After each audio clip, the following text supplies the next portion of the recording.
Bonsoir à tous et merci d'être au grand rendez-vous de BB24. Ce soir, vous aurez la compilation, plateau et grande édition du journal du soir.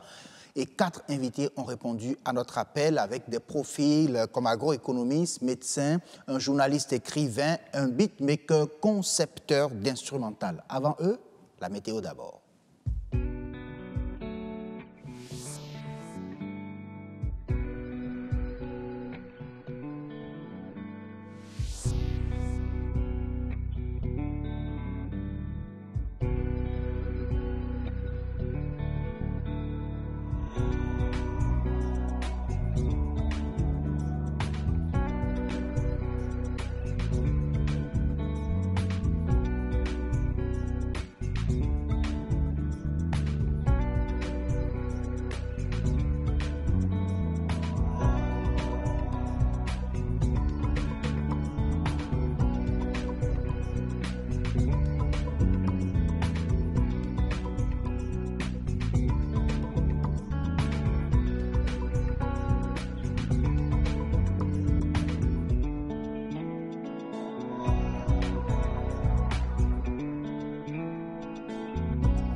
C'est bien sûr le grand rendez-vous avec, attention, focalisé sur la filière manioc depuis hier.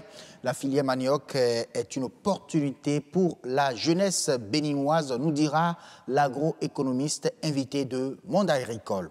Nature et bien-être pose sa loupe sur les causes, manifestations et traitements de l'hypertension artérielle, une maladie du cœur, je dirais, les plus fréquentes, tout simplement. Et chacun est né avec son travail.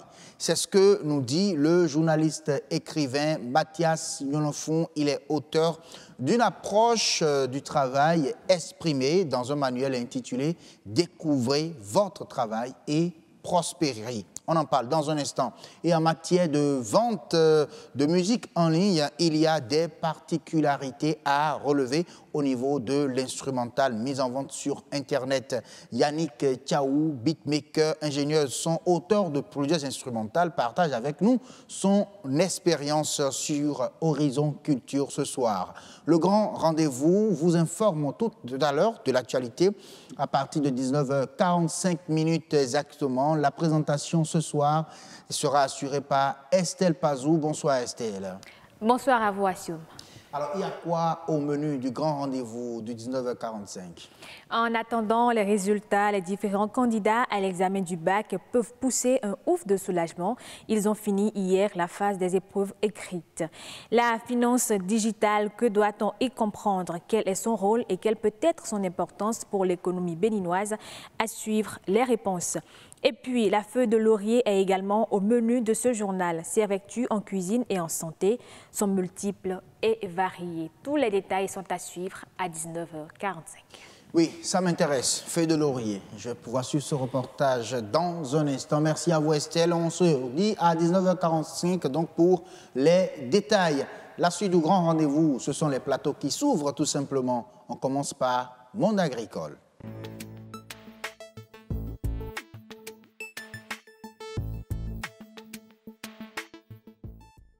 Monde agricole ce soir, c'est la suite bien sûr de la question abordée hier concernant bien sûr la filière manioc. C'est une opportunité pour la jeunesse béninoise.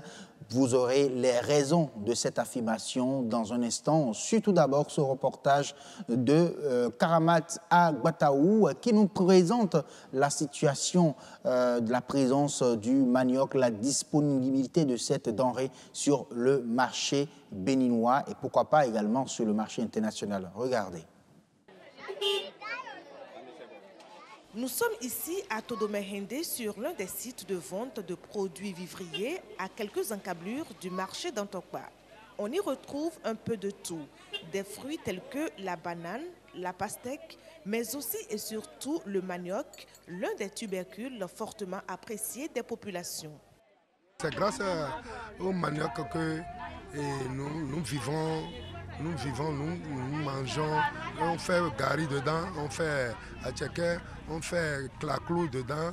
Le manioc sert beaucoup d'aliments. Le manioc préparé de cette façon est très excellent. Déjà, quand on le mange, c'est assez consistant. On n'a pas besoin de se gêner. Produit majoritairement dans le centre et le sud du pays, le manioc fait partie des filières retenues pour l'élaboration du plan stratégique de relance du secteur agricole PSR-SA. Ce tubercule, malheureusement, se heurte à quelques difficultés et du coup devient rare sur le marché.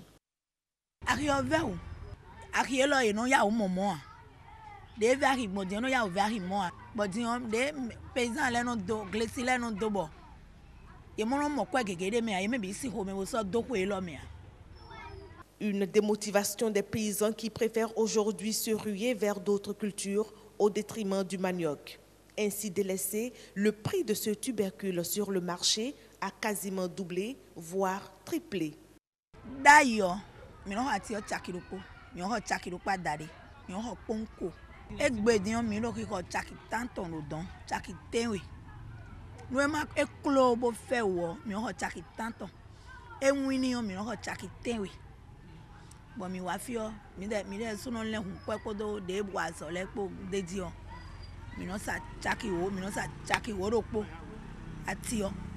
Pardon, entre-temps, là, le président Kérékou avait lancé la filière manioc. Si on savait, là, on allait rentrer dans ce domaine beaucoup plus. Mais les gens ne comprennent pas les qualités et l'utilité de manioc. Aujourd'hui, là, ça remporte beaucoup et ça donne beaucoup d'argent. Et je tiens à dire aux populations ou bien aux paysans d'aller cultiver beaucoup les champs de manioc.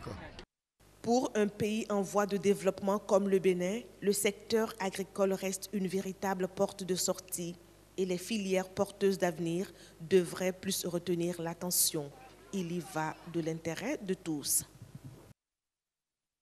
Oui, de tous et particulièrement de la jeunesse. Ce soir, sur ce plateau, nous parlons bien sûr de la filière manioc présentée comme une opportunité et un ensemble de défis également à relever par la jeunesse béninoise. En plateau, on a Ulrich Lavinon, bonsoir. Bonsoir, monsieur.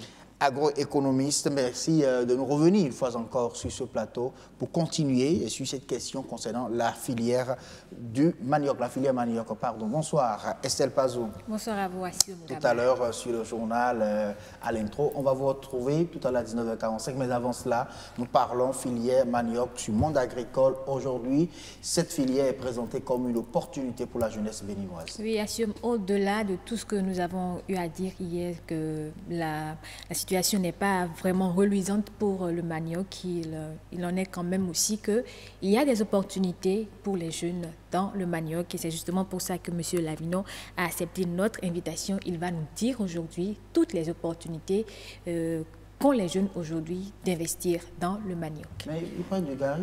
C'est une opportunité.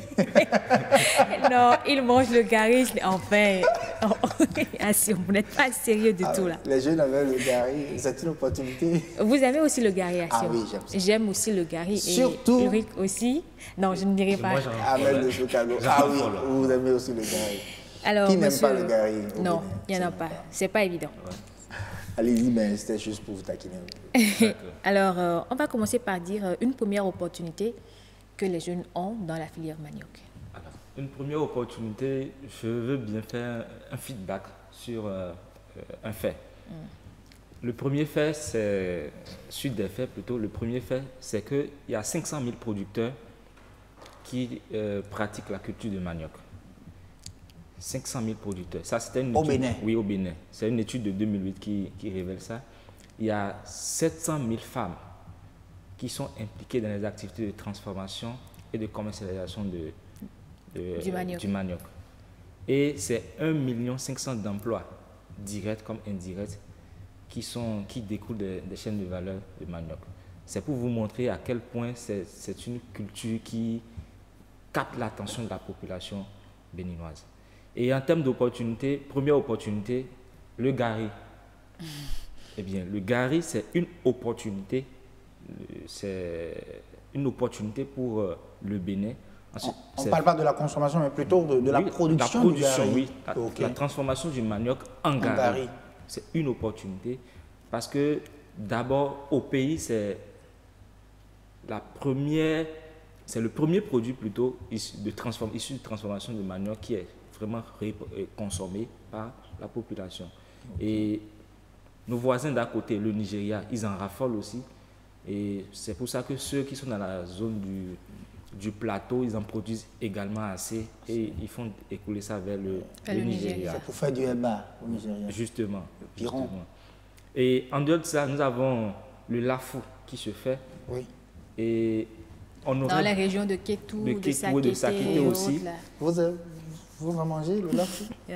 Alors là, l'opportunité qui s'offre là à la jeunesse, c'est qu'il suffirait simplement de mieux le conditionner. Et je crois que beaucoup de gens vont beaucoup plus s'intéresser à cela. Au lafou, non? Oui, le lafou. Oui, parce que c'est souvent en sachet plastique, non biodégradable, c'est ça qui n'est pas bien. Et donc, c'est un défi à relever par la jeunesse béninoise. Un défi à relever. En matière de consommation du lafou, de la production du lafou. Voilà. Ok. Autre opportunité, il y a l'amidon. L'amidon qui est utilisé pour la fabrication des sachets biodégradables. Il y a actuellement une ONG au Bénin qui, en partenariat avec des Israéliens, ils ont eu des essais concluants. Donc, les femmes, en transformant le manioc en gari, l'amidon qui est extraite, au lieu de le jeter, ils peuvent l'exploiter pour faire des sachets biodégradables. Donc aujourd'hui, l'amidon sert à la fabrication du sachet biodégradable en remplacement du sachet non biodégradable, qui est tant décrié actuellement. Il y a cette opportunité-là. Autre opportunité que je trouve très très intéressante, c'est les farines panifiables à haute qualité. C'est les farines qui sont utilisées pour la fabrication de pain. Vous n'êtes pas sans savoir qu'il y a une étude de la FAO qui a montré que le Bénin importe 70 000 tonnes de farine de blé par an. Et là, en 2008, il y a un décret qui autorise l'utilisation de 15% de farine de céréales ou de tubercules en compensation à la farine de blé pour la pâtisserie. Alors, si on prend 15% de ces 70 000 tonnes-là, nous tournons autour de 10 500 tonnes de farine de manioc, de farine panifiable de manioc qu'il faudra produire et associer à la farine de blé dans la pâtisserie. Et ça, c'est beaucoup. C'est beaucoup. Et si les jeunes en arrivaient là, je crois que c'est un marché qui existe. Parce que la dame fait du yogourt de corps, elle fait des beignets.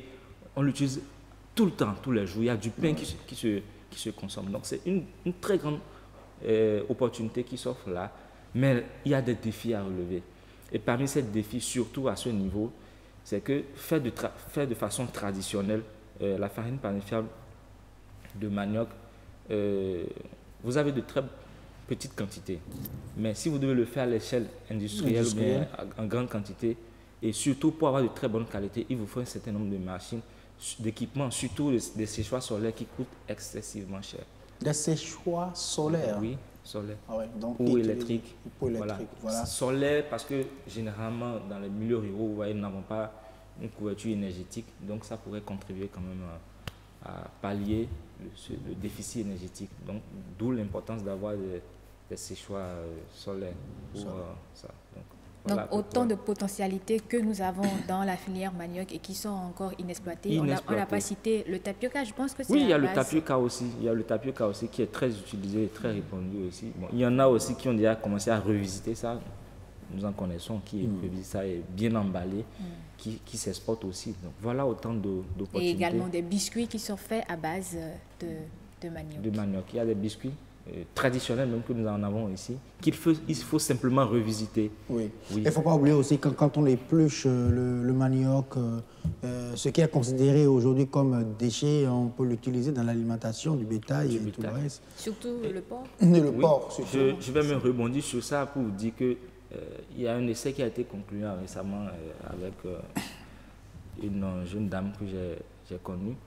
Les épluchures de manioc servent à la production de champignons. Et oui, et le kilogramme de champignons, tout le monde sait que c'est à 5 000 francs. Donc imaginez combien ça fait. Et ce n'est pas que le marché, il n'y en a pas, le marché existe. Ils ont une communauté dans laquelle ils développent ça. Et puis, voilà autant d'opportunités. Alors le défi, c'est qu'il faut une organisation de la filière. Il faut que vraiment l'État prenne ses responsabilités pour vraiment booster l'économie agricole et restaurer l'économie villageoise. Voilà. Parce que là, je crois que nous allons amorcer un véritable développement. Alors, en parlant du manioc, il n'y a pas que le producteur du manioc qui intervient dans la chaîne de valeur. Quelles sont les autres catégories de personnes qui peuvent intervenir dans la chaîne? Bon, dans la filière manioc, nous avons différents acteurs. Après le producteur, déjà avant le producteur, il y a les fournisseurs d'intrants, parce qu'ils vont chercher, qu'on le veuille ou pas, la fumure chez les éleveurs. Donc, eux sont des fournisseurs d'intrants. Le matériel végétal, les boutures de manioc, soit ils le prennent chez leurs amis producteurs, ou bien il y en a qui vont acheter les boutures. Donc, après eux, il y a les transporteurs, parce qu'il faut transporter le manioc vers les sites de transformation. Donc, après les transporteurs, nous avons les femmes qui transforment ce manioc-là. Et après les femmes qui transforment le manioc, il y a encore les transporteurs qui interviennent pour amener les produits transformés vers les marchés. Et dans les marchés, nous avons les commerçants. Après les commerçants, nous avons les consommateurs. Là, on pourrait parler aussi de distributeurs et autres. Qui mettent fin à la fête. En fait, ça, c'était pour vous dire qu'en réalité, quand on parle de filière manioc, ce n'est pas seulement le producteur qui fait tout le travail. Il y a le consommateur, le transporteur, donc autant d'opportunités qui sont dans la filière. Quand on conseille aujourd'hui aux jeunes d'aller à la filière manioc, ce n'est pas forcément d'aller produire le manioc. Ils peuvent transformer le manioc, ils peuvent Ils peuvent être également fournisseurs d'intrants.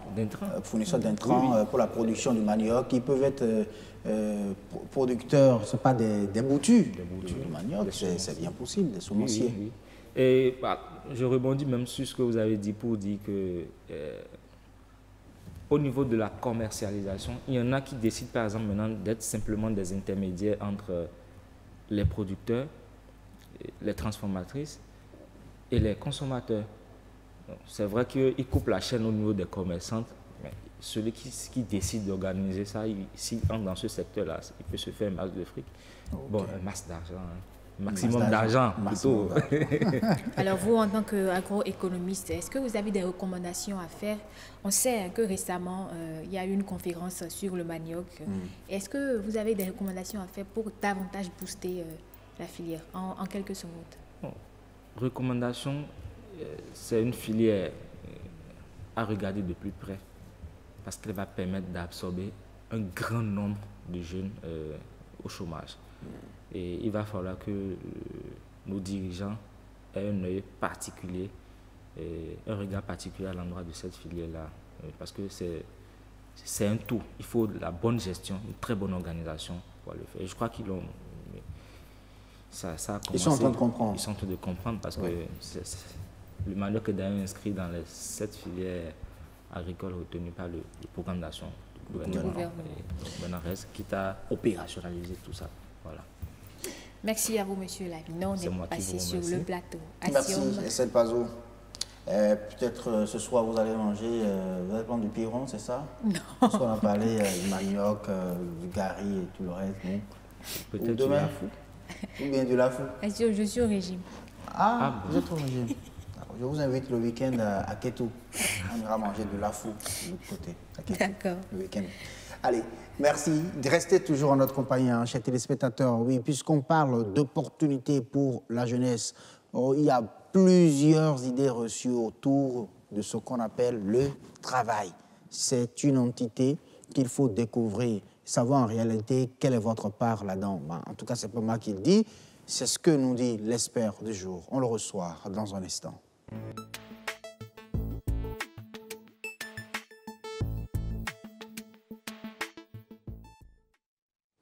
Chacun est né avec son travail. C'est ce que nous dit le journaliste écrivain Mathias Gnolofon, auteur d'une approche du travail, je dirais exprimée dans un manuel intitulé « Découvrez votre travail et prospérez ». Bonsoir. Mathias. Bonsoir. Merci d'avoir accepté notre invitation de venir nous parler de cette approche. On peut qualifier cela de nouvelle quand même, du travail. Et je lis déjà juste une première phrase, ce que les gens riches découvrent pour être heureux et les gens pauvres pour être riches et heureux. Donc c'est le travail. C'est le travail. Et chacun est né avec son travail. Pourquoi dites-vous cela? Merci Assiom. En face de moi, il y a une caméra. Bien sûr. La caméra a été inventée pour une utilité précise. À ce que je sache, aucun inventeur n'invente pour la forme. C'est toujours pour un but précis. Je crois que chaque inventeur ou chaque homme qui invente tient cette faculté-là, ce potentiel de Dieu. Alors, je crois que Dieu a créé aussi l'homme pour un but précis. L'homme pour un but précis, nous ne sommes pas sur la terre pour la forme. Non, pas du tout. Je crois bien qu'avant même que nous soyons sur la terre, un but a été fixé sur notre arrivée sur terre. J'ai lu quelque part dans la Bible, je crois que c'est dans Éphésiens 2, verset 10, qui dit que nous sommes l'ouvrage de Dieu, créé pour accomplir de bonnes œuvres, lesquelles bonnes œuvres Dieu a prédestinées, a préparées d'avance pour que nous puissions les pratiquer. Ça veut dire que, étant donné que chacun de nous est sur Terre pour un objectif précis, pour un but précis, alors le travail, ce n'est que ça. Donc, ce n'est que ça. Vous définissez le travail comme le but, ce pourquoi on est venu en vie. En fait, c'est une mission. C'est une mission. C'est une mission. Ça n'a rien à voir avec l'emploi, avec les à côté que nous avons pour satisfaire nos besoins, satisfaire, en fait, payer le loyer, payer les factures. Oui. Ça n'a rien à voir avec ça. Du tout pas. Du tout pas. La phrase que vous avez lue, ce que les gens riches découvrent pour être heureux et les gens pauvres pour être riches et heureux. Et heureux. Vous aurez constaté que presque 80% de ceux qui travaillent ne sont pas épanouis, en fait ne sont pas heureux. Malgré la somme d'argent qu'elles gagnent. Pourquoi ? Lorsque vous ne faites pas ce pourquoi vous êtes sur Terre, vous ne serez jamais épanoui. Pourquoi? Parce que simplement, chacun de nous a été... c'est comme un objet de la poterie qui a été fabriqué pour un objectif précis. Lorsque cet objet n'est pas en train de faire ce pourquoi il a été formé, il ne peut servir à rien, il ne peut être épanoui. Il n'est pas question de gagner de l'argent. Non, je crois que nous ne sommes pas sur Terre pour gagner de l'argent. Oui. Il n'est pas question de gagner de l'argent. Non, pas du tout. Il est question de quoi exactement? L'objectif premier, en fait, c'est de s'accomplir. De s'accomplir. Nous courons après l'avoir, mais nous oublions que avant même que nous soyons sur Terre, il y a des provisions. Tout l'argent que vous allez dépenser, Assiom, je crois que Dieu a préparé ça avant que vous soyez sur Terre. Tout l'argent dont vous avez besoin, pour tous vos besoins, c'est déjà préparé avant que vous ne soyez sur Terre. Donc, si vous êtes là, l'argent là va descendre. Mais non, ce n'est pas ça. Et qu'est-ce qu'il faut faire pour l'avoir? Il y a quelque chose à faire, vous voyez, pour accéder à cet argent-là. Mais pour faire cette chose-là, vous avez forcément besoin de vous découvrir. Regardez un peu les oiseaux du ciel. C'est un exemple que j'affectionne. Regardez toutes les autres créations. Vous auriez constaté que toute la création fait ce pourquoi elle a été créée. Mais il n'y a que l'homme seul qui ne fait pas ce pourquoi il a été créé. Alors, il ne peut être heureux, aucunement. Oui. Aucunement. Alors, il n'y a que la découverte de ce travail-là, pas de l'emploi. Non, l'emploi, ça se cherche. Mais le travail, ça se découvre. Donc, il y a donc, pour vous, il y a donc une différence entre l'emploi et le travail. Bel et bien, il y a une différence entre le travail et l'emploi. L'emploi, c'est toute activité, je vais dire, hein, bonne ou mauvaise, que vous choisissez d'exercer selon vos critères, vos propres critères, entre autres critères, parce que vos parents vous y ont poussé, parce que le marché n'offre que ça, le marché de l'emploi n'offre que ça, parce que peut-être... c'est ça que vous aimez, vous aussi. Bon, ok, c'est ça que vous aimez, vous aussi. Oui. D'accord? Vos propres critères. Mais c'est vous qui choisissez. Vous voyez? Ça peut être bien ou mal, bien. Mais le travail, en fait, c'est quoi? Et l'objectif de l'emploi, la finalité, c'est de gagner de l'argent. Demandez presque à tous ceux qui travaillent, hein, à ces 80%-là, si on touche aujourd'hui à leur salaire, si on leur dit « vous n'aurez plus de salaire », continueront-ils de travailler? Continueront-ils de travailler? Vous allez voir, eh bien, des hésitations. Lorsque vous êtes dans le travail, qu'il y ait de l'argent ou pas, vous y êtes passionné. En fait, c'est un amour pour quelque chose. Vous voyez? C'est une dépendance. Pourquoi? Parce que c'est lié simplement à vous. Le travail, ce n'est pas ce que vous faites, mais c'est simplement qui vous êtes. Qui vous êtes. Vous vous accomplissez aussi simplement. Donc, il faut découvrir cela. Et d'ailleurs, même parlant du travail, j'ai lu dans votre manuel 4 idées fausses, au sujet du travail. 4 idées fausses. Moi, ça m'intéresse beaucoup. Première idée, idée fausse reçue. Selon vous, le travail est une malédiction. Vous dites, bon, les gens disent que le travail est une malédiction.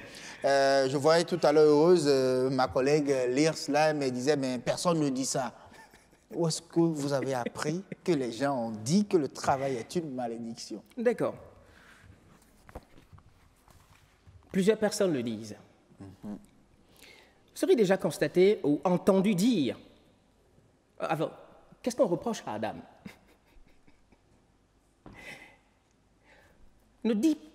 Est-ce qu'on ne dit pas souvent, la Bible dit, c'est à la sueur de ton front que tu mangeras. J'ai plusieurs fois entendu que le travail est une malédiction. Je ne sais pas si vous l'avez entendu, mais presque plusieurs personnes le disent. Parce que c'est ça. Ben oui. À la sueur de ton front, tu mangeras. Et donc, de la peine, tu vas manger. Vous voyez? Le travail n'est pas une malédiction, du tout pas. Parce que avant que cette malédiction, c'est-à-dire à la sueur de ton front, tu mangeras. D'accord? Adam, puisqu'on parle de lui, Adam travaillait bel et bien dans le jardin d'Éden. Vous voyez? Le travail n'est pas du tout une malédiction. La Bible dit que le travail, c'est le précieux trésor de l'homme.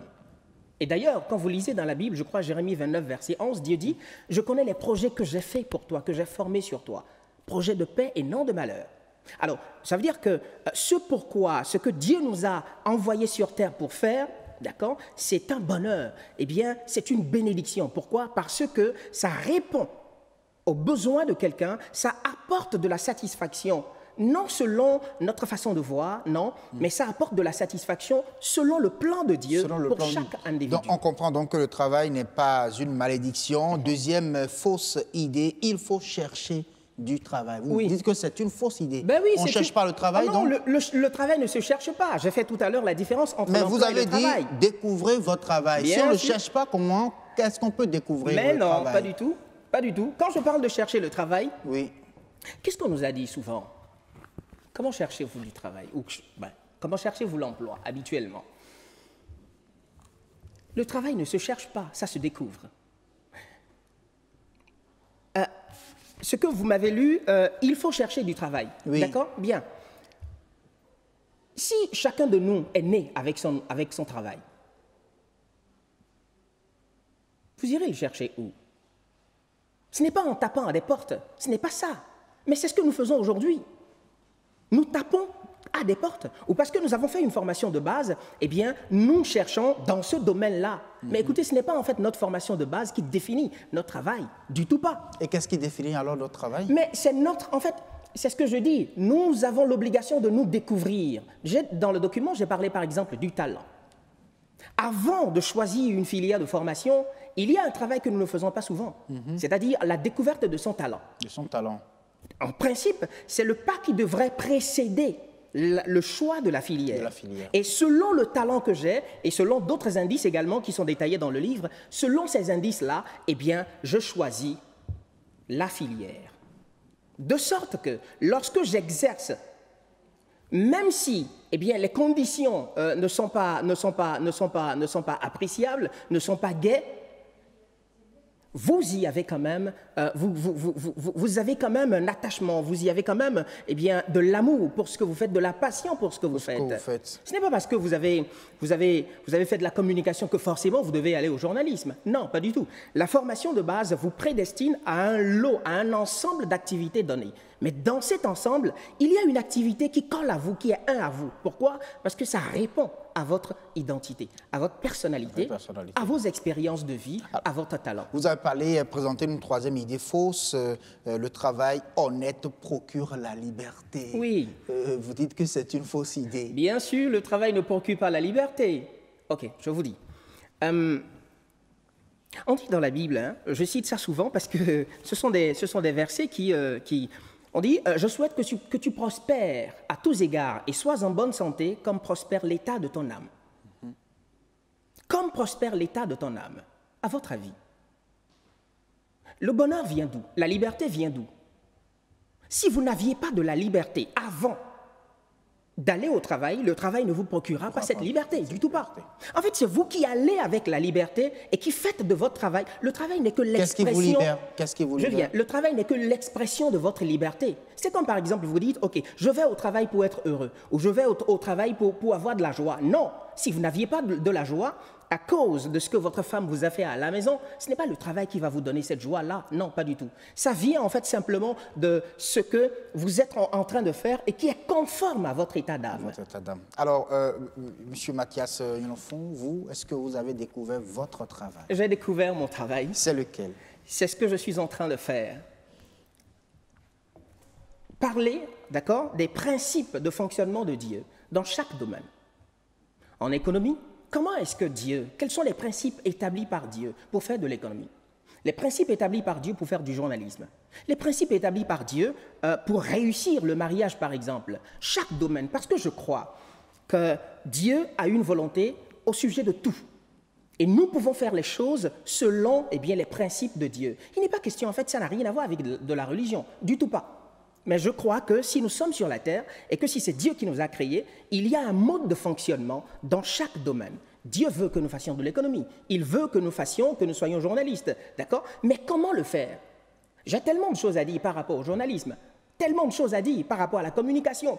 Mais je crois que, regardez un peu tout ce que nous faisons aujourd'hui. Tout ce que nous faisons aujourd'hui, tout ce que l'homme produit aujourd'hui, d'accord? Oui.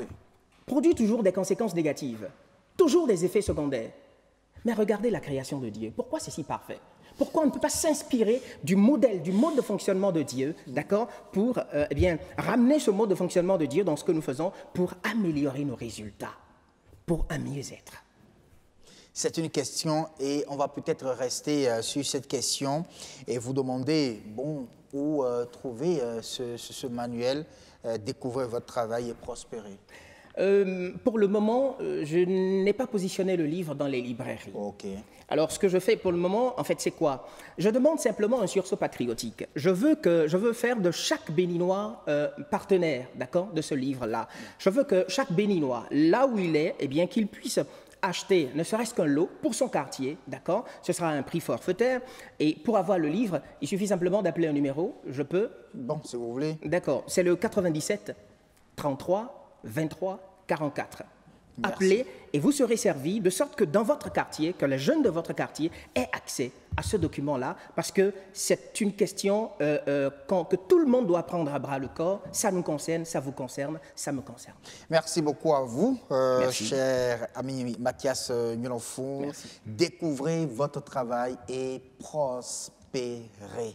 C'est ça le titre de ce manuel. En tout cas, j'en ai entendu et j'en tire en tout cas, moi, ce qui est bon j'espère que vous aurez aussi l'occasion d'en tirer ce que vous trouvez bon pour que cela puisse servir au développement de votre vie et vous, au développement de la nation et de la planète. Merci à vous, chers téléspectateurs. On continue, et cette fois-ci, sur la toile, parlant de grands rendez-vous, c'est l'Actu Web.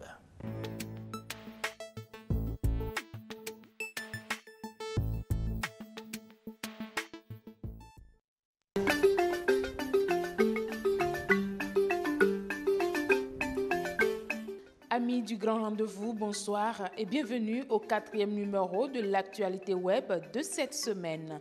Nous démarrons par la découverte d'un engin explosif à Pontac dans les Pyrénées-Atlantiques en France. Un obus de 60 cm de longueur et de 15 cm de diamètre découvert lors des travaux préparatoires au goudronnage devant l'entrée de l'ancienne usine Foriscott à proximité du magasin Centracor. Aussitôt, la mairie et la gendarmerie sont alertés et ont délimité un espace de sécurité à l'aide de rubalises. Des photos de l'engin explosif sont prises et envoyées au service de déminage installé à Bayonne. Après avoir visionné les photos, les démineurs ont fait savoir que l'obus ne présentait pas de danger car il n'avait plus d'ogive. Par contre, les employés du service de déminage devaient venir dans la journée afin de récupérer l'obus. Les anciens Pontaquais se souviennent que dans la cour de l'usine Foriscott, des obus étaient disposés autour des arbres, aujourd'hui disparus, et décoraient l'endroit.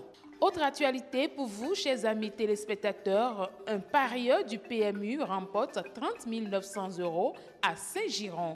David, un jeune Saint-Gironnais de 35 ans, vient de gagner 30 900 € en participant à un nouveau jeu du PMU, le 2/4 Jackpot.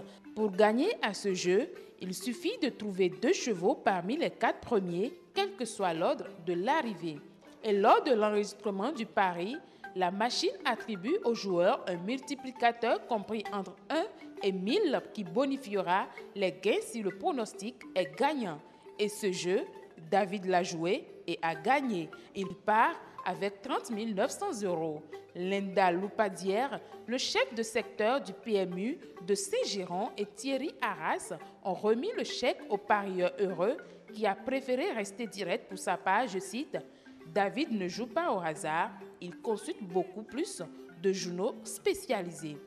Un peu de rire à présent pour finir cette balade sur la toile. Un chat retrouvé sous le capot de la voiture pendant le contrôle de la visite technique. Surprise hier pour Dame Nathalie, habitante de la Villeneuve-sur-Lot. Au moment de récupérer sa voiture au contrôle technique, son chaton surnommé Nounouille, disparu depuis 3 jours, était caché derrière un phare. L'opération de sauvetage est lancée et vite couronnée de succès grâce à l'aide de Jérémy, le technicien du contrôle technique, qui tenait un boîtier pour permettre l'accès au petit chat terrorisé de son voyage clandestin. Mettez donc un tigre dans votre moteur, c'est la solution que trouve Jérémy à Nathalie. Le slogan a vite pris un méchant coup de vieux et depuis hier matin, le mignonitude est en vogue. À l'attention donc des propriétaires de voitures qui ont en même temps 2 chats. Et ce sera tout pour l'actualité web de ce jeudi 19 juillet 2018. Merci à vous, chers téléspectateurs, de l'avoir suivi et bonne continuation à Siom Gaba.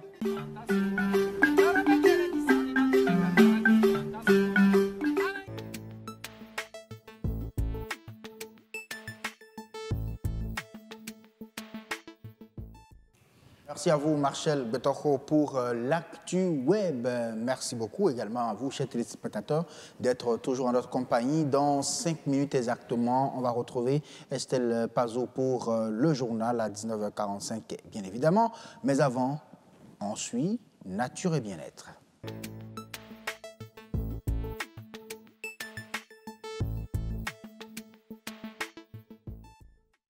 Nature et bien-être aujourd'hui pose sa loupe sur les causes, manifestations et traitements de l'hypertension artérielle. C'est une des plus fréquentes maladies du cœur et nous en parlons sur Nature et bien-être ce soir. On suit d'abord ce reportage de Heureuse Danodé. Il y a de temps en temps que j'ai des palpitations Et j'en ai parlé à mes collègues du laboratoire. Ils m'ont dit le mieux, c'est de voir un cardiologue. Le rythme du cœur varie et les battements deviennent anormaux. Les palpitations, une sensation banale, mais qui peut être un signal d'alerte. C'est une cause fréquente de consultation aussi, la palpitation. Dès qu'on sent le cœur battre, on l'appelle les palpitations. Selon les personnes souffrant du mal, le cœur bat très fort ou encore le cœur cogne dans la poitrine. À mon niveau, c'est un peu plus accéléré. Ces expressions décrivent les manifestations des palpitations. C'est un symptôme qui peut cacher beaucoup d'autres maladies. L'hypertension, par exemple, peut se manifester par des palpitations, surtout des palpitations nocturnes, mais également beaucoup d'autres maladies, l'insuffisance cardiaque, l'insuffisance coronaire, peuvent se manifester par des palpitations. Il faut donc reconnaître les symptômes afin d'y apporter des solutions au plus vite. Le mieux, ce n'est pas de traiter les palpitations, puisque les palpitations, c'est des symptômes. L'idéal serait de pousser plus loin, de savoir ce qui est à la base des palpitations et de traiter la cause même des palpitations. Je me disais dans un premier temps que c'est dû à l'activité ou au stress, le travail que je fais. Mais des fois, quand je suis même en congé, c'est continu. L'automédication dans ce domaine serait vraiment pas l'idéal. L'autre mal du cœur qui prend de l'ampleur dans notre société, c'est l'hypertension artérielle. Sur le plan épidémiologique, c'est-à-dire sur le plan de la fréquence des pathologies, c'est l'hypertension qui est de loin la première pathologie cardiovasculaire qu'on rencontre sous nos cieux. Les études antérieures réalisées par le service de cardiologie de CNHU montrent des prévalences entre 30 et 45%. Surtout parce que c'est une maladie qui évolue à bas bruit. Les hypertendus sont la plupart du temps asymptomatiques, c'est-à-dire qu'ils ne ressentent rien du tout. Donc, il n'y a pas de raison d'aller voir un médecin. À partir d'un certain âge, la fréquence est beaucoup plus élevée, surtout chez les hommes à partir de 55 ans. La prévalence est beaucoup plus élevée que chez les jeunes personnes. Les maladies du cœur, des pathologies qui ne font pas de discrimination entre les sexes ni les âges. Jeunes et vieux y sont touchés. Les métiers de stress, c'est-à-dire les professions qui engendrent énormément de stress, peuvent faire augmenter la prévalence de la maladie. De plus en plus, on a des jeunes banquiers, la trentaine ou la quarantaine ou plus, qui ont déjà de l'hypertension artérielle et voire même des complications. On a des gens de moins de 40 ans qui font des accidents vasculaires cérébraux, qui est la complication la plus invalidante de l'hypertension artérielle. Les recherches sont très avancées dans le traitement de ces problèmes, mais au Bénin, malgré tous les efforts consentis par le personnel cardiologue afin de se doter d'un plateau technique adéquat, du chemin reste à parcourir pour réduire les évacuations sanitaires hors du territoire.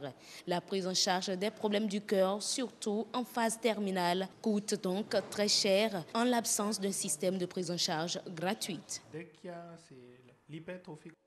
Et donc, plus de détails sur cette maladie. Nous parlons bien sûr de l'hypertension artérielle avec Dr Achille Metaou, épidémiologiste des maladies tropicales, urgentiste également.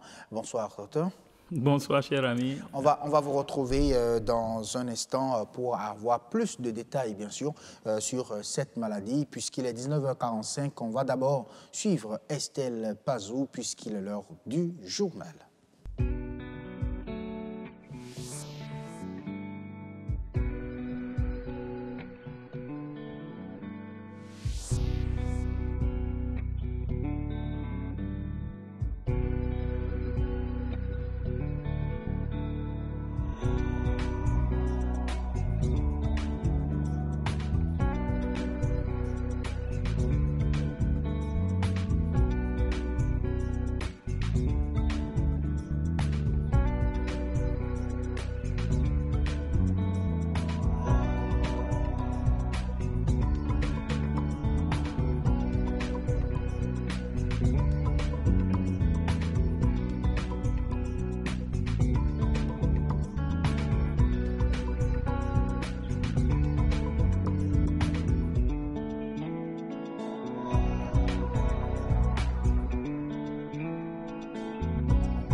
Bonsoir à tous et bienvenue dans cette édition du journal. Fin hier de l'examen du baccalauréat. Après 3 jours de composition, que peut-on retenir? L'espoir est-il permis? On fait le bilan.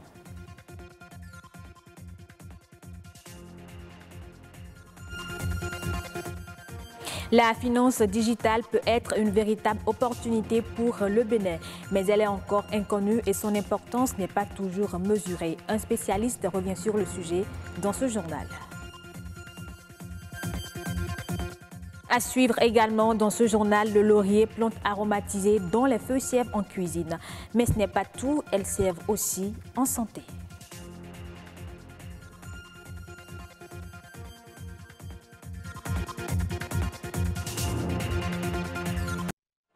L'examen du baccalauréat session de juillet 2018 démarré depuis lundi a pris fin hier, mercredi 18 juillet 2018. Les candidats en quête du premier diplôme universitaire ont composé les dernières épreuves écrites. En attendant la phase des épreuves orales, nos reporters Marcel Arrossi et Mathieu Sokenou nous font le bilan de cette dernière journée de composition.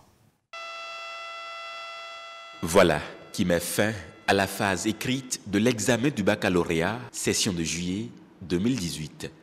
Les 3 jours de composition sont écoulés et les candidats qui viennent de rendre leur dernière copie font le bilan. Ça s'est bien passé pendant les 3 jours. Les 3 jours. On peut dire les épreuves ont été abordables, sauf quelques-unes.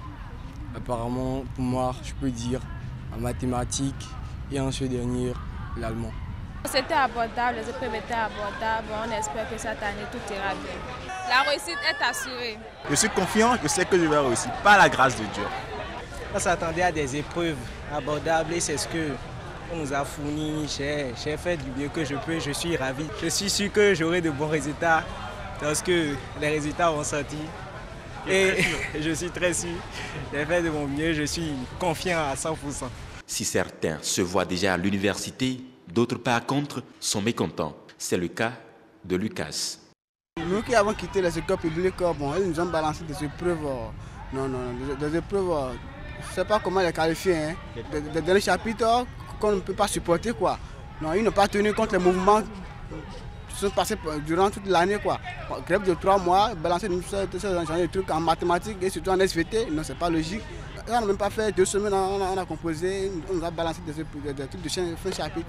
En matière d'organisation, tout s'est bien passé dans l'ensemble, ici, au centre du collège d'enseignement général de Weiho.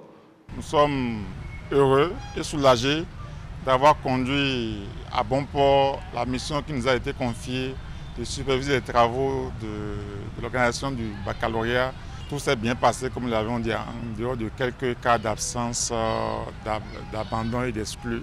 Nous espérons qu'ils ont réellement bien travaillé. Nous souhaitons que la correction se passe dans de bonnes conditions et que ceux qui ont réellement travaillé soient déclarés admis. Notre pays a besoin de gens bien formés et ça commence par le baccalauréat pour les études universitaires. Nous espérons bien réussir par la grâce de Dieu. En février passé, le Fonds national de la microfinance FNM a lancé la formation des agents marchands sur le projet Finance Digitale, une manière d'améliorer l'efficacité et l'impact du programme des microcrédits aux pauvres. Mais ils sont encore bien nombreux à ne pas connaître la finance digitale et son impact sur l'économie béninoise. Oscar Adou est le président du Forum des startups d'Afrique. Il revient sur l'impact de cette forme de finance au micro de Yasmine Damata. La finance digitale, tout simplement, c'est l'utilisation de la technologie pour faciliter les services financiers et bancaires, pour les rendre plus accessibles et plus rapides. Vous avez votre portefeuille virtuel sur votre téléphone. Vous êtes là, vous envoyez de l'argent à telle ou telle personne. Vous voyez. Donc, il y a beaucoup de produits et de services qui sont développés au Bénin pour justement faciliter la digitalisation du secteur financier. Quand on parle de finance digitale, aujourd'hui, on parle surtout de ces startups, de ces entreprises qui développent des activités, des projets, des produits, des services autour de cette thématique-là. Donc quand on parle de développement de produits ou de services, on parle de consommation par un public, par un client, par un marché. Et donc vous voyez déjà, la chaîne s'élargit. Donc ça veut dire qu'on peut tout simplement, à travers cette thématique de finance digitale, créer une entreprise et ça veut dire faire prospérer des emplois. Pour le financement des projets relatifs à l'énergie et aux infrastructures, la Tanzanie va obtenir 200 millions de dollars, soit 110 milliards de francs CFA auprès du Crédit Suisse. Cette somme est positionnée pour le compte de l'année budgétaire 2018-2019. Selon les autorités tanzaniennes, les projets prioritaires de ce financement sont l'acquisition de nouveaux avions et la mise en œuvre des projets hydroélectriques. Prévue pour être construite en 2019, la mine d'Étain au Maroc connaîtra sa mise en service en 2020. Cette décision fait suite aux résultats de l'étude de faisabilité définitive révisée du projet qui ont poussé les dirigeants et leurs partenaires à lancer le processus des négociations d'accords de financement. Pour rappel, le projet nécessite un capital de 96,4 millions de dollars. L'irrigation, c'est une opération qui consiste à apporter artificiellement de l'eau à des végétaux en cas de déficit. Il existe plusieurs techniques d'irrigation au nombre desquelles le goutte à goutte. Cette technique s'applique dans un périmètre agricole dans la commune d'Abomey-Calavi. Louis Kodogbo et Gloria Oni se sont rendus sur ce site. Voici leur reportage. Une nouvelle technique d'irrigation pas encore très connue sur le territoire. À l'intérieur de cette serre se développent des plants par la technique du goutte à goutte. Dans ce cas d'irrigation goutte à goutte, l'eau est déposée à la base de la plante. Donc cela ne touche pas les feuilles. Donc cela diminue considérablement les maladies cryptogamiques. Deuxièmement, l'eau est utilisée de manière très rationnelle. C'est exactement la quantité d'eau dont la plante a besoin qui lui est apportée. Mais malheureusement, c'est un système qui est très onéreux, ça coûte très cher. Ce système a l'avantage de faire économiser de l'eau aux producteurs. Cette nouvelle technique d'irrigation vient soulager les maraîchers qui saluent la trouvaille. Le système goutte à goutte permet de vaquer à d'autres occupations alors que les plants sont en train d'être arrosés. On n'est pas obligé de traîner les tuyaux d'eau. Avec le système goutte à goutte, on utilise moins d'eau. Les maladies liées aux plants s'affaiblissent et on y gagne en temps. Les avantages sont plus d'un.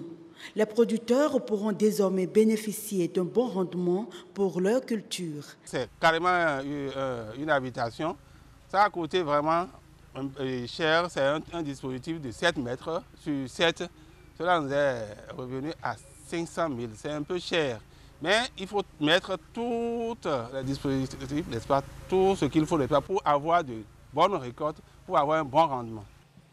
Le goutte à goutte, encore appelé l'irrigation localisée, est adapté aux zones arides et contribue à une meilleure gestion de l'eau. La feuille de laurier est généralement utilisée en cuisine pour apporter une saveur au plat. Elle est aussi considérée comme une plante médicinale utilisée à diverses fins. Cécile Assova, Christian Devochi se sont intéressés à cette plante aux multiples vertus. Je vous propose de suivre leur reportage présenté par Yasmine Damata.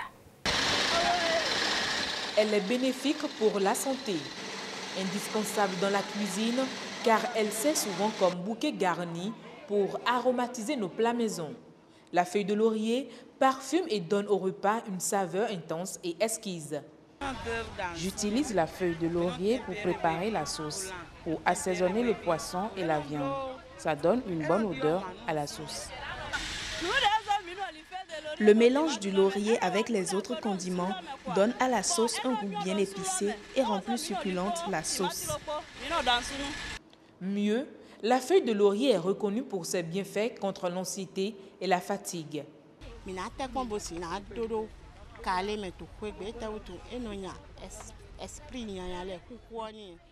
est bien de planter le laurier dans nos maisons parce que ça chasse les mauvais esprits. Aussi, si tu te sens mal à l'aise quelque part, essaie de mettre la feuille de laurier sur de la braise et inhale la vapeur. Tu verras que tu vas bien dormir ce jour-là.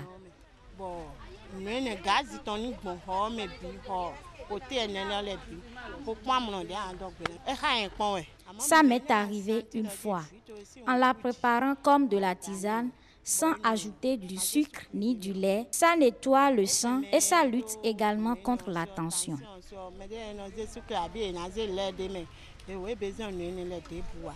Cet arbuste, très présent dans les régions méditerranéennes, impacte aussi positivement la santé. Le laurier appartient à la famille des lauracées. Il est utilisé comme condiment dans notre cuisine. Voilà, donc nous le classons dans le groupe des herbes et épices. Voilà. Du point de vue nutritionnel, il est riche en vitamines, essentiellement en vitamines et en minéraux, également en fibres. Il possède des propriétés antioxydantes. Ce sont des substances chimiques qui vont permettre de protéger les cellules contre la dégradation et le vieillissement prématuré. Voilà. En phytothérapie, il est également utilisé sous forme de décoction, d'infusion, de crème pour soigner les douleurs articulaires, le rhumatisme, pour apaiser les douleurs de la gencive, de l'otite. Symbole de victoire et de paix, les feuilles de laurier évoquent la force et la réussite dans certaines ethnies. Une herbe a plusieurs vertus très prisées pour un bien-être naturel. Fin de ce journal. Merci de l'avoir suivi et bonne suite des programmes sur BB24, la chaîne du développement. Merci beaucoup à Estelle Pazot pour la présentation du journal. On revient bien sûr en plateau pour continuer avec vous, docteur, sur ce sujet concernant bien sûr l'hypertension artérielle. On avait suivi déjà l'élément témoin qui nous a présenté quelques détails, mais plus d'informations, savoir en réalité comment ça se passe de façon pratique. Vous allez nous en parler. Merci de rester avec nous. Heureuse Danoulé, il est question aujourd'hui d'aller plus en détail ce soir sur cette maladie.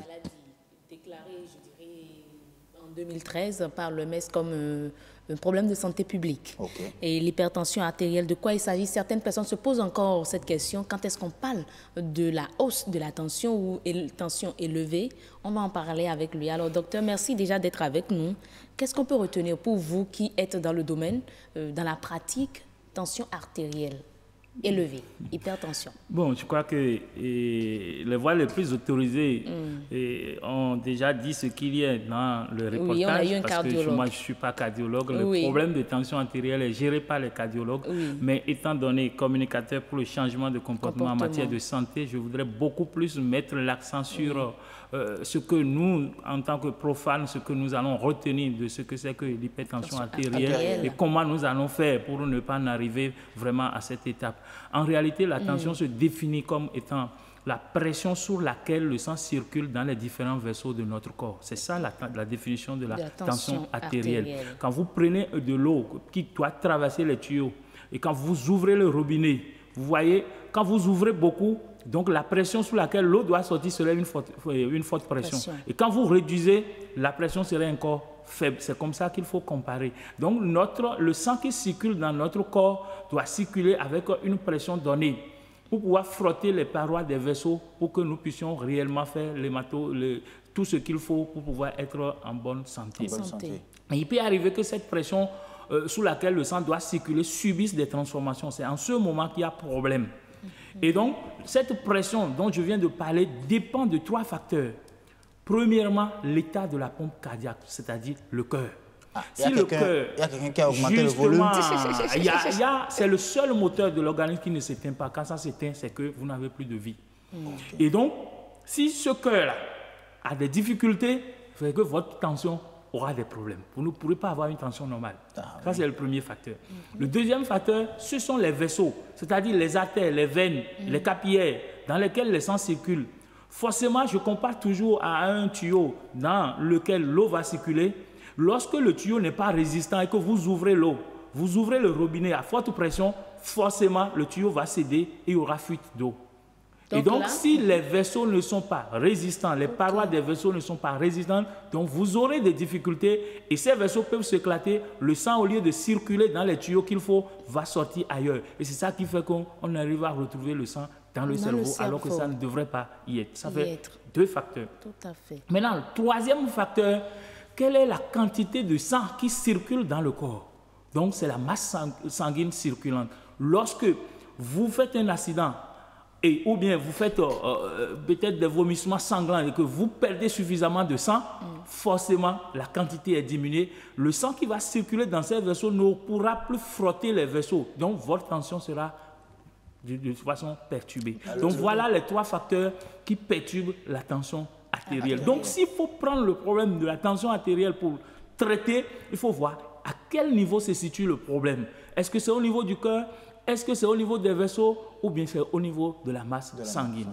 Mais les cardiologues parlent, c'est-à-dire par consensus, on parle de la tension artérielle élevée lorsque votre tension, parce que nous avons deux types de tension, parce que comme je l'ai dit, le cœur va se contracter. Et pour tous ceux qui ont été à l'école, qui ont suivi, le cœur a deux parties. Il y a la contraction des oreilles et la contraction des ventricules. Et quand les ventricules se contractent, ils vont chasser le sang maintenant dans la circulation générale. On parle de tension systolique. En ce moment, on a une tension. C'est pourquoi quand vous voulez donner la tension, vous allez voir toujours on donne 2 chiffres.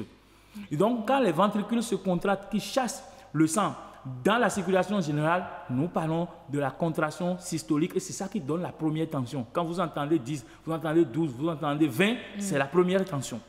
Alors, lorsque le sang passe dans la circulation générale et revient au cœur, il y aura maintenant une contraction des oreilles pour chasser le sang vers la petite circulation. On parle de la tension diastolique. C'est ça qui donne le deuxième chiffre quand vous allez entendre 12,8, 12,9, 12,6. Voilà un peu comment cela s'explique. Alors, on dit, lorsque vous avez une tension qui est à 140 sur 90, c'est-à-dire la contraction systolique vous donne 100, donne 14, ce qu'on abrège, on donne 14, et que de l'autre côté, nous avons 9 ou 90, on dit la limite, c'est là. Là, la tension est normale. C'est la limite. Maintenant, lorsque ce serait au-delà de 140, ce n'est pas bien. Et au-delà de 9? Au-delà de 9, ce n'est pas bien. Parce qu'on peut avoir une hypertension à valeur maxima, c'est-à-dire c'est la première chiffre qui est élevée et la seconde est normale. Ou bien une hypertension à valeur minima, c'est-à-dire c'est la seconde chiffre maintenant qui est élevée et le second chiffre qui est élevé et le premier est normal. Alors tout ça là, c'est beaucoup plus les praticiens qui vont chercher vraiment pourquoi c'est comme ça. Et donc si un individu tout béninois, un citoyen comme moi, se rend et on prend la tension et on retrouve 15, on dit c'est 15,9, alors forcément le prestataire va lui demander est-ce que vous êtes hypertendu?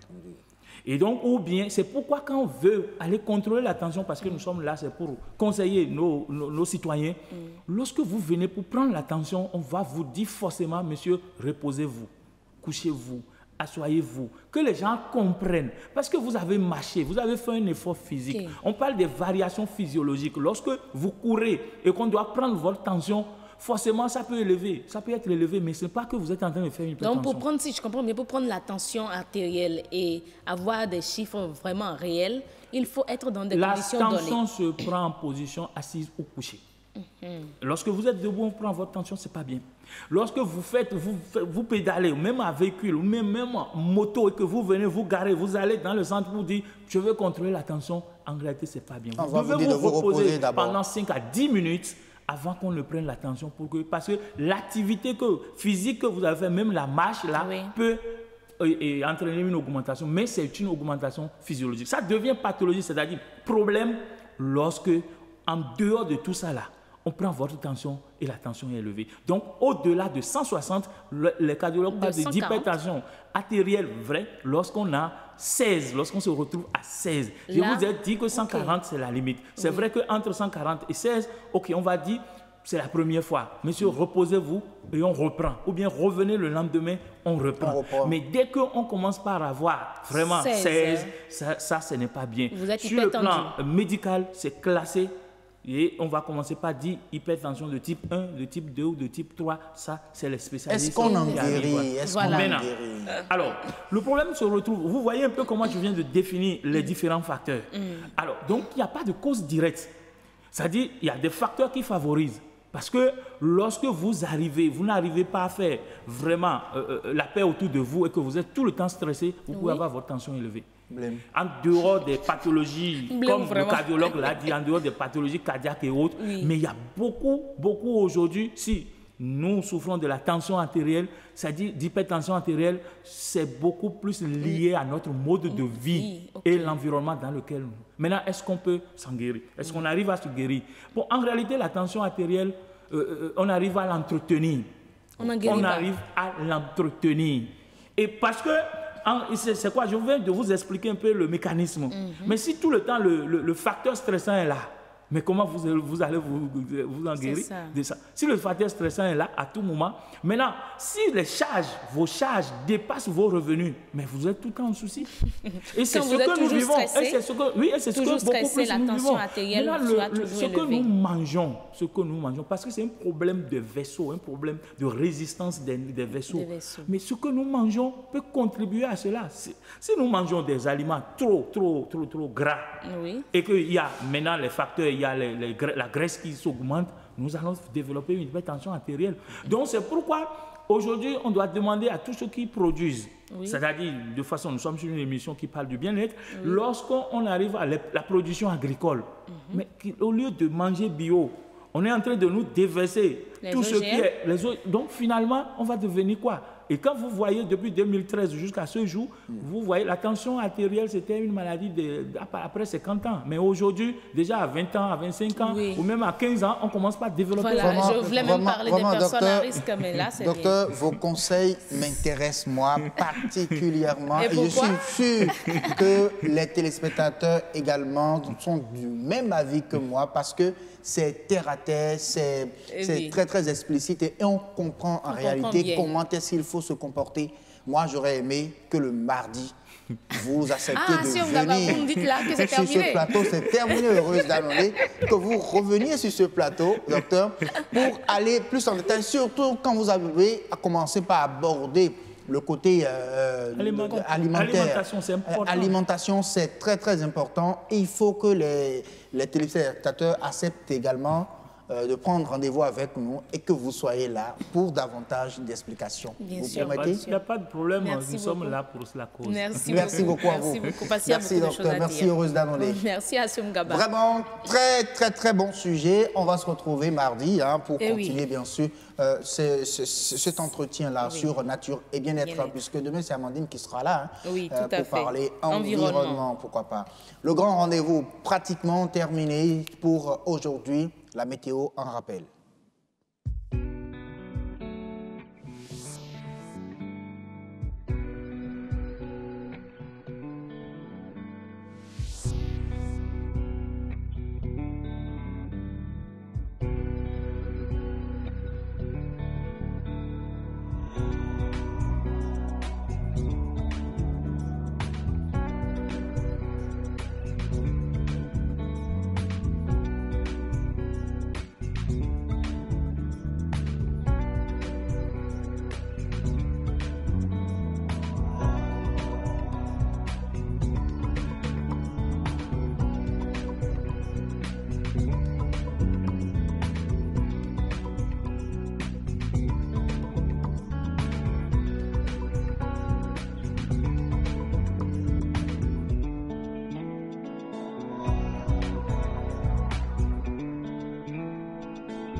Allez, le grand rendez-vous de ce soir a eu lieu et ceci grâce à nos invités et à vous également, chers téléspectateurs, puisque vous y étiez depuis chez vous, vos lieux, d'où vous nous regardez. Juste un mot pour vous, merci beaucoup et rendez-vous demain, 19h, pour un autre grand rendez-vous. Ciao, ciao.